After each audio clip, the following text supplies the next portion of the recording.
Of course, for the teams and drivers as well, the officials too, as we try to get the track ready for racing and ready for a restart in race 1 of the New Zealand V8 touring cars. Holden fans, of course, will be delighted with the result of the V8 supercar race today with Greg Murphy winning, but this is the result of what happened at the start of the New Zealand V8 touring car race. We have 3 races in this category this weekend, and this was turn 1, race 1. The cars are being cleared, but attention needs to be given to that safety barrier, which received a terrible battering, and of course racing can't continue until that is fixed. When it comes back, the New Zealand V8 touring car race, race 1, will be 8 laps. Stay with us on One Sport. More from Pukekohe in a moment.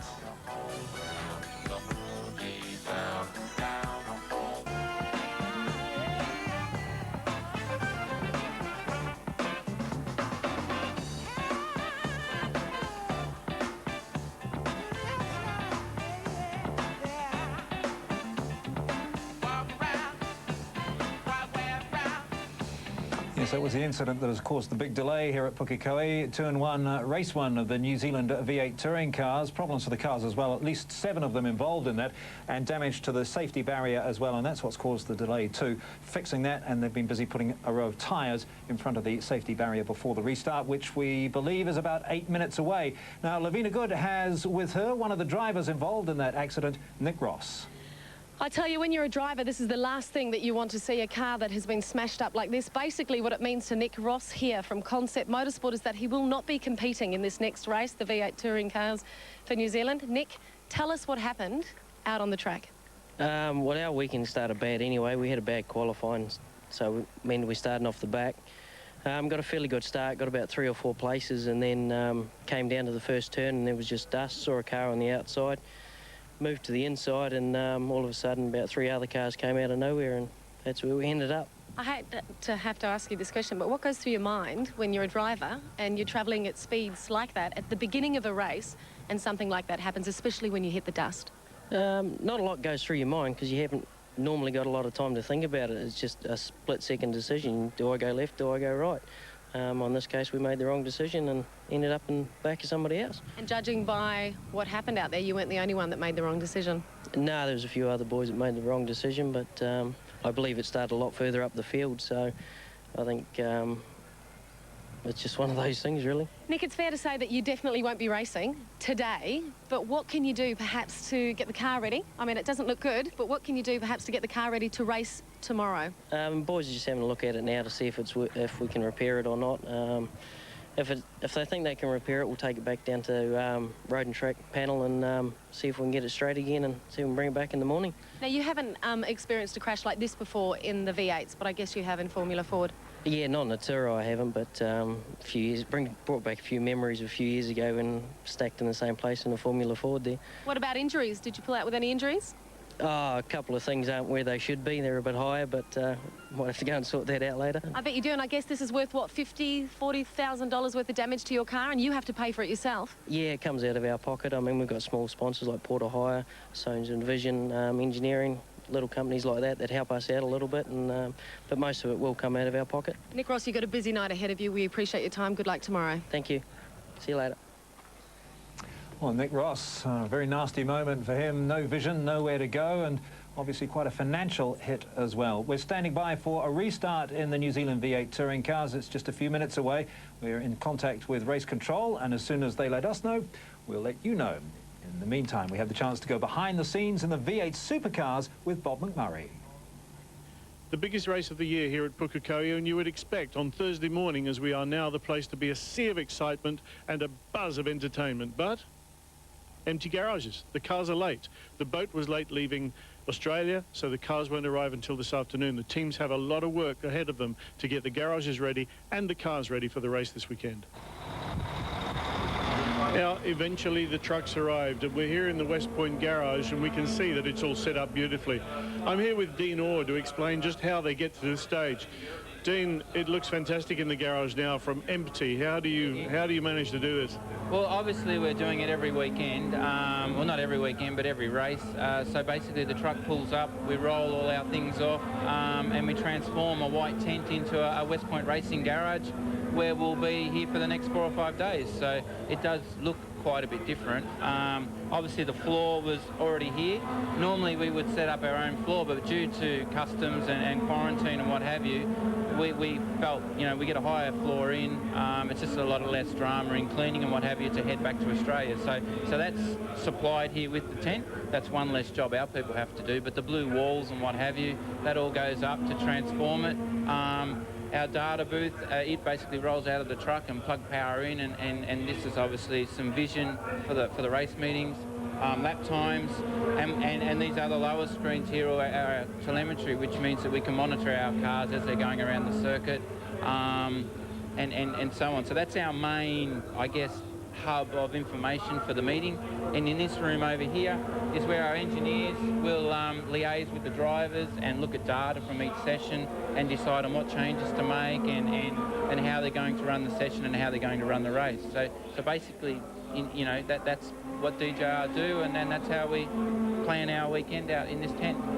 Now, obviously the car is not in the garage at the moment, but if you include the car and you exclude the floor, you bring all this with you in the truck wherever you go. Absolutely, absolutely. I guess we're a circus, you know, like the truck rolls up, we roll out all our stuff, set up, do our job, race, and then pack it all back in and go back to the workshop to prepare for the next round. So from the truck arriving and the guy turning off the engine to this point, how long does that take you? If you're in a hurry, I would have thought 4 hours, 4 to 5 hours, you can have it fully set up and ready to go. Obviously the cars are ready before they leave the workshop, but because we're doing it every weekend and we bring away, you know, a good 25 people, and it's what they do every weekend, so it can happen fairly quickly. And are there more difficult tracks than Pukekohe to set up? Obviously some of the tracks are going to be flyaways soon. Yeah, look, all the circuits we go to we've been going for many years, so we know what to expect, we know what's there, so that's very easy. I guess going to China this year for the first time, that is a bit of an unknown, but the Avesco people and the teams are working very hard to be organised, and I think the facilities over there are second to none, so I don't think it'll be a drama. So this is the same as pretty much any track in Australia, except maybe a little bit more gear. Absolutely. I think, yeah, we probably have, if we go to a Bathurst event and what have you, we do tend to take a bit more, and obviously garages that are built, that are there permanently, are a little bit easier to work within, but the tent structures here at Pukekohe are very good, and yeah, it's fantastic. Well, it looks fantastic. Thanks very much. Thank you. Yes, plenty of work has gone into those garages in the last 48 hours, from nothing there to race trim on a Saturday afternoon, and we saw earlier today how well Greg Murphy and his team have done it. Murphy taking out the win in race 1 of the V8 Supercars this afternoon. 2 more races live with One Sport tomorrow afternoon. All right, the track has been cleared and the safety barrier has been fixed. We are just about set to go racing once again. The New Zealand V8 touring cars calling the race, Wayne Munro and Greg Brink. Well, it has been a long break as the field in the Parker NZV8 touring cars roll away again, just about to roll past the Repco turn 1 where the big accident happened on the first start just about 45 minutes ago now. So it has taken quite some time. The fence here took a huge hit. 3 cars went in one spot, and it just could not stand that sort of impact. The fence is designed to give with that sort of weight, and it did just that. We made it that there were 9 cars out in that accident, Greg, and looked like some of them were really extensively damaged. Others that we hope have rejoined at the back of this field, which will now run for 8 laps. Well, there'll be a few guys burning the midnight oil for sure, trying to get their cars repaired in time, but we know that there's probably going to be at least 3 of them that won't be back here tomorrow due to the substantial damage, and Paul Pedersen's car is obviously one of them. Paul Pedersen's, yes. There was also Nick Ross's car very badly smacked up by the look of it, and Andrew Fawcett's also took some quite severe damage. We think that Cameron McLean, the Aussie who's over here to race in the New Zealand V8 touring cars, may be rejoining at the back of this pack, probably along with a couple of the others who didn't get quite so badly damaged in that ding.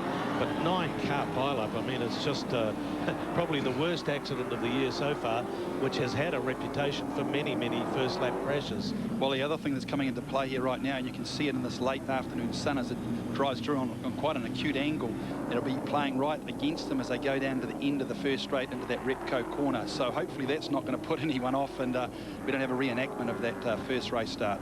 Cars coming around now. They'll be picked up by the pace car, which will lead them around. The safety car there is Kane Scott. He, of course, survived it. The accident happened from 8th place on back. Paul Pedersen started 8th. He was definitely caught up in it.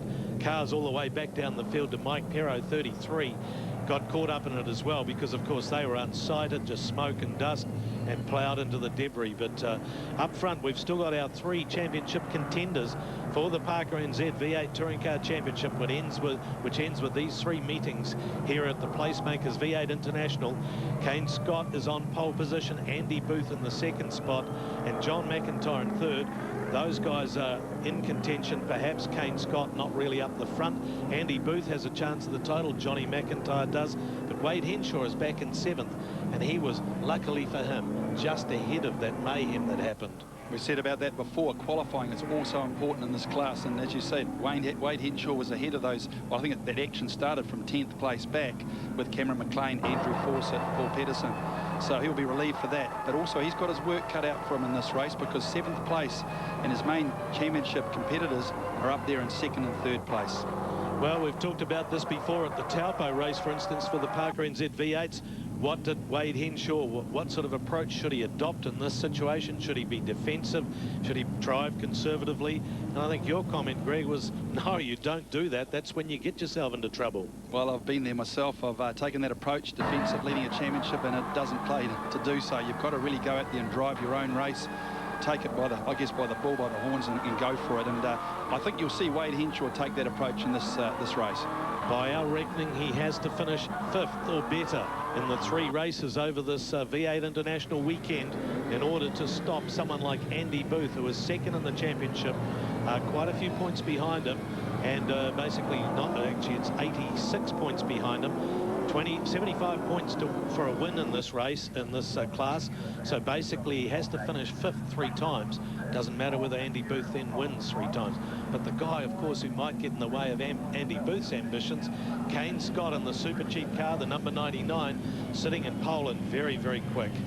Well, the other one, look for the other spoiler, the United video car of Mark Pedersen, of course, champion 2 years ago, and he's done some quick times around here, obviously in 4th place on the grid, and really he has nothing to lose, so look for him to be mixing it with these guys at the front.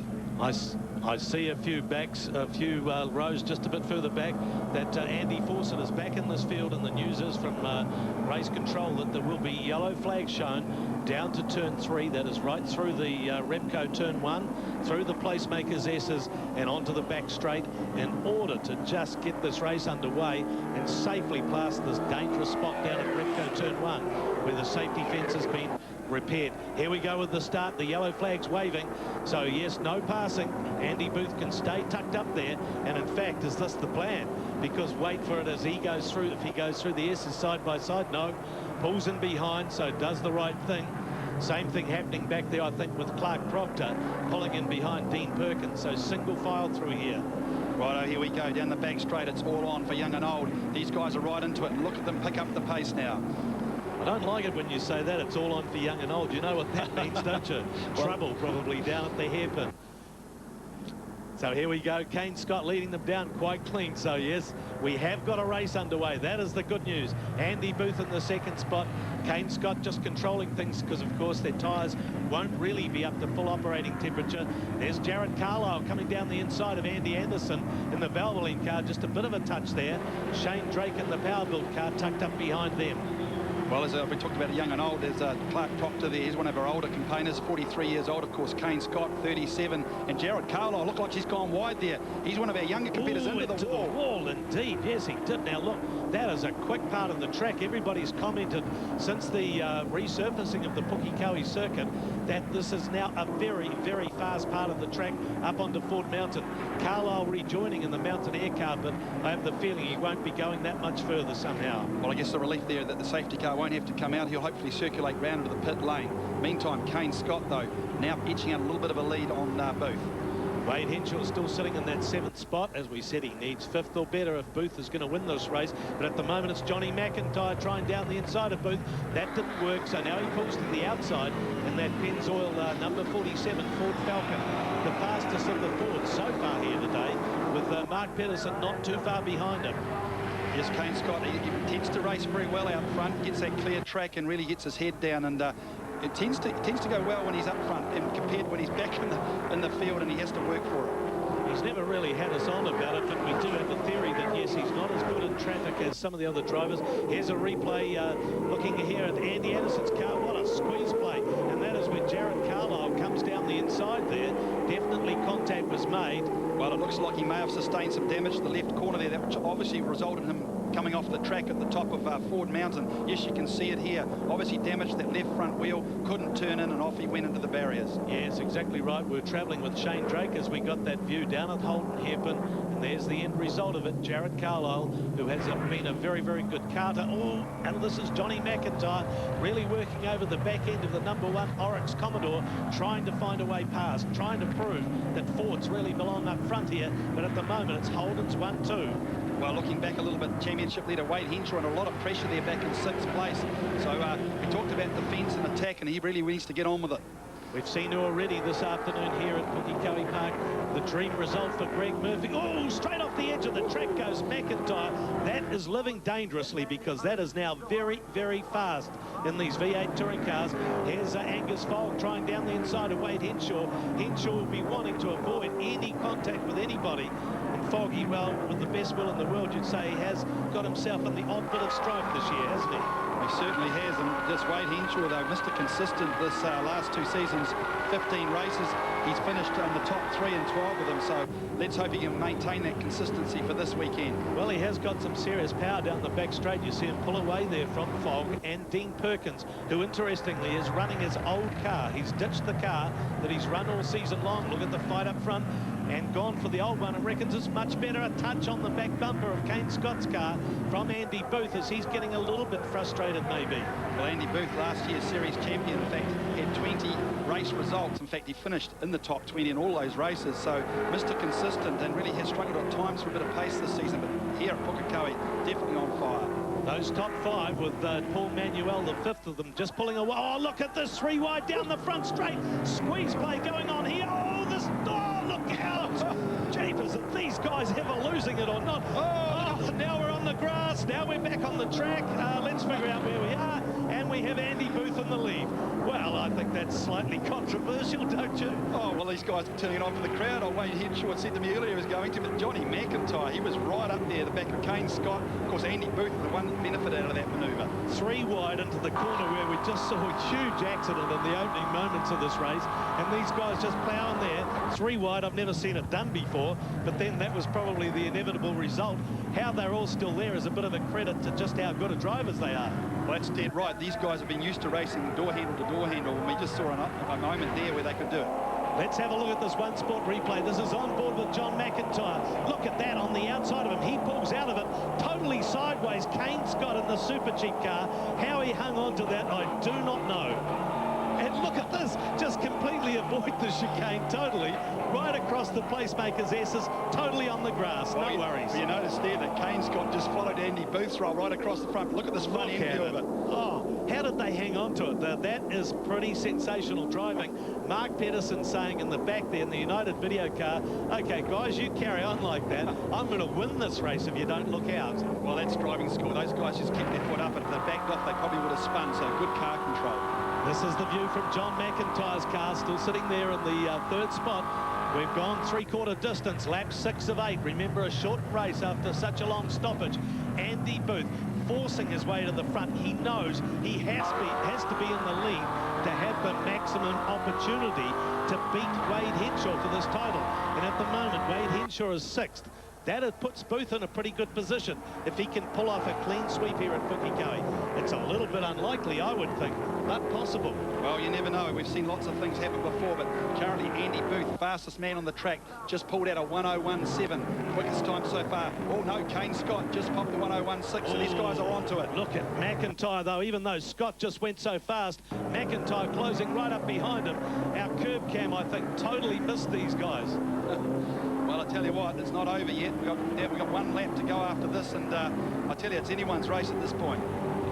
So another lap to come after this. Let's see what happens. Up front, Andy Booth has control of it. Well, does he? Down to the Holden hairpin this time might tell the story. An attack from behind. Well, McIntyre looking out wide. Too far back. Oh, though, look at that. Scott gets a little bit crossed up. Could have been contact if he wasn't careful. In fact, I think he did make contact. And now he's slowed. And around the outside, no, McIntyre denied access past the outside. And a very loose line from Andy Booth as well, as he comes across the top of Ford Mountain for the last time. Down to the checkered flag. Look at this fight. We're on board with McIntyre. Down for second place. He's trying down the inside. Well, no, he didn't make it. No, it's one more lap to go, Lane. A lap to go. I'm getting so excited. I got overly keen there. I was sure they were going to the checkered flag. We'll go through that again, shall we? Oh, we will. We'll get two lots in it. Oh, look at this. Mark Pedersen having a look down this inside of Johnny McIntyre. I was going to say earlier that these guys might be wanting just to pull a Thornton a bit because of the fact they've got two more races to go. Because remembering, this race is all about the results here that dictate where they finish, or sorry, where they start the next two races. I reckon Johnny McIntyre almost thought he'd done it as well, or got second, if he could have only just heard me. Here we go this time, though. This time it is the last time, believe me, I've got it right. Second place, Kane Scott. Third place, Johnny McIntyre. In fourth place, this Mark Pedersen. Here's the view from McIntyre. Boothie's got this one won, only has to go across the top of the mountain this time. And here it is, the fight for second. The super cheap car of Kane Scott is going to get it. Is he?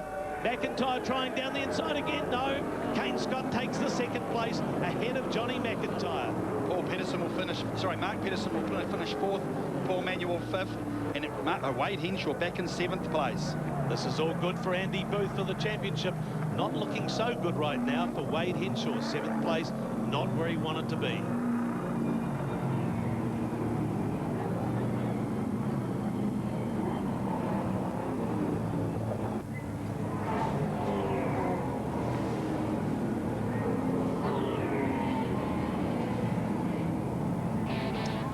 Yes, it took a long time to get the race done after the unfortunate crash on turn one, but Andy Booth doing everything it takes to grab the lead, doing that going three wide into turn one to force his way past Kane Scott. Johnny McIntyre holding on for third place, Mark Pedersen fourth, Paul Manuel rounding out the top five. Coming next, the Porsche GT3 racing, but plenty of talk here about Andy Booth and his win in race one of the New Zealand V8 touring cars.